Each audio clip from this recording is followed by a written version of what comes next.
Good morning, students.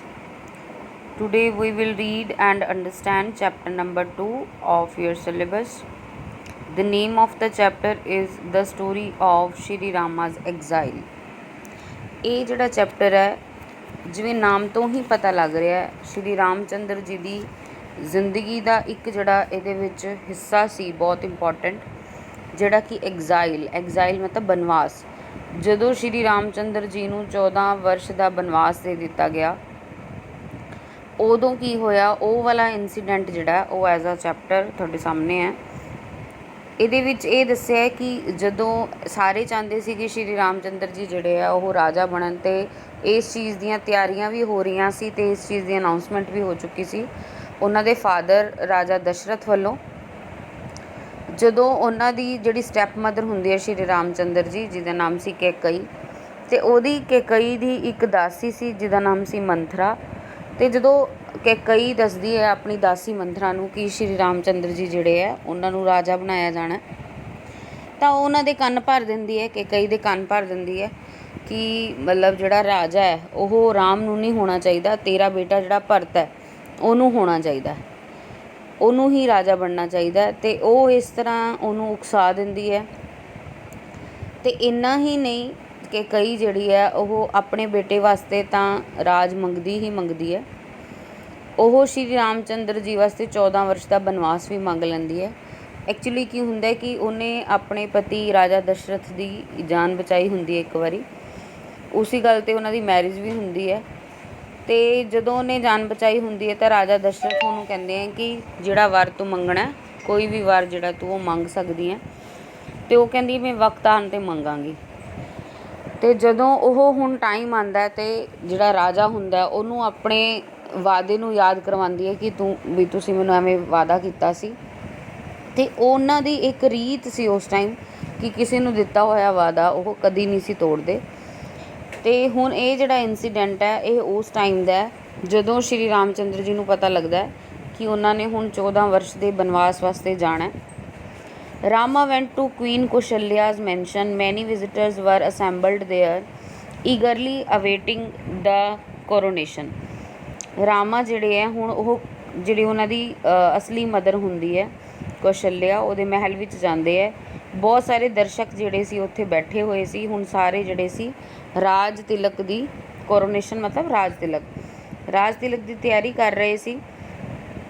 In the innermost apartment, the queen, clad in white silk, was before the sacrificial fire, invoking blessings on her son. ਜਿਹੜਾ ਸਭ ਤੋਂ ਅੰਦਰ ਵਾਲੇ ਕਮਰੇ ਵਿੱਚ, ਸਭ ਤੋਂ ਅੰਦਰ ਵਾਲਾ ਜਿਹੜਾ ਕਮਰਾ ਸੀ ਉਹਦੇ ਵਿੱਚ ਚਿੱਟੇ ਅਤੇ ਰੇਸ਼ਮੀ ਕੱਪੜੇ ਪਾ ਕੇ ਜਿਹੜੀ ਰਾਣੀ ਸੀ ਉਹ ਸੱਜੀ ਹੋਈ ਸੀ ਅਤੇ ਉਹ ਹਵਨ ਅਗਨੀ ਦੇ ਸਾਹਮਣੇ ਖੜੀ ਸੀ, ਆਪਣੇ ਪੁੱਤਰ ਲਈ ਪਰਮਾਤਮਾ ਤੋਂ ਆਸ਼ੀਰਵਾਦ ਲੈ ਰਹੀ ਸੀ। As soon as Rama entered the apartment, she embraced him.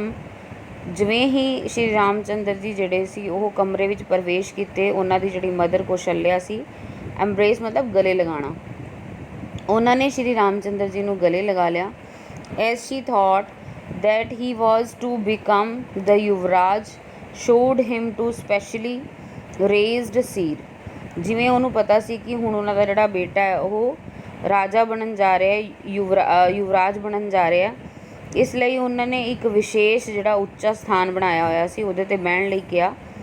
Mother, this seat is now too high for me, said Rama. Ram ji ਕਹਿੰਦੇ ਹੈ ਕਿ ਇਹ ਜਿਹੜੀ ਸੀਟ ਹੈ ਇਹ ਮੇਰੇ ਵਾਸਤੇ ਹੁਣ ਬਹੁਤ ਉੱਚੀ ਹੋ ਚੁੱਕੀ ਹੈ। ਆਈ ਐਮ ਅ ਹਰਮਿਟ ਮਤਲਬ ਸਾਧੂ, ਸੰਨਿਆਸੀ। ਮੈਂ ਹੁਣ ਇੱਕ ਸੰਨਿਆਸੀ ਹਾਂ। And showed it on grass separate on the floor, ਅਤੇ ਮੈਂ ਹੁਣ ਫਰਸ਼ ਉੱਤੇ ਵਿਛੀ ਹੋਈ ਘਾਹ 'ਤੇ ਹੀ ਮੈਨੂੰ ਹੁਣ ਬਹਿਣਾ ਚਾਹੀਦਾ ਹੈ। I have brought you news which may sadden you. ਮੈਂ ਤੁਹਾਡੇ ਲਈ ਇੱਕ ਅਜਿਹਾ ਸਮਾਚਾਰ ਲੈ ਕੇ ਆਇਆ, ਸ਼ਾਇਦ ਉਹ ਸੁਣ ਕੇ ਤੁਸੀਂ ਉਦਾਸ ਹੋ ਜਾਓਗੇ। ਲਿਸਨ and give me your blessings. ਤੁਸੀਂ ਹੁਣ ਉਹਨੂੰ ਸੁਣੋ ਅਤੇ ਮੈਨੂੰ ਆਸ਼ੀਰਵਾਦ ਦਿਓ। And he told her briefly what had happened. The king wishes to give the crown to Bharata.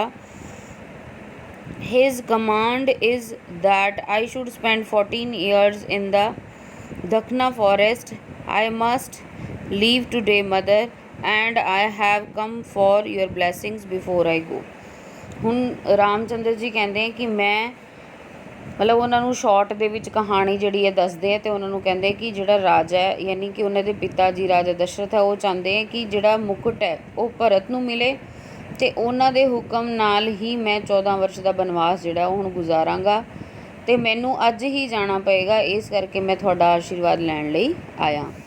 Van Kaushalya heard all this, she fell on the ground like a plantain tree suddenly cut down। Lakshmana and Rama gently raised her।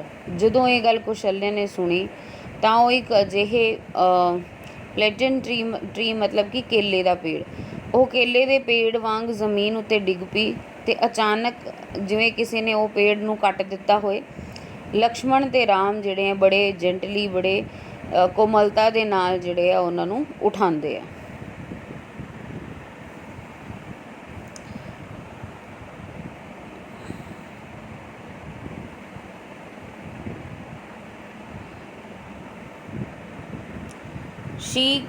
She clung to Rama and cried, "Is my heart made of stone or iron that I still alive?"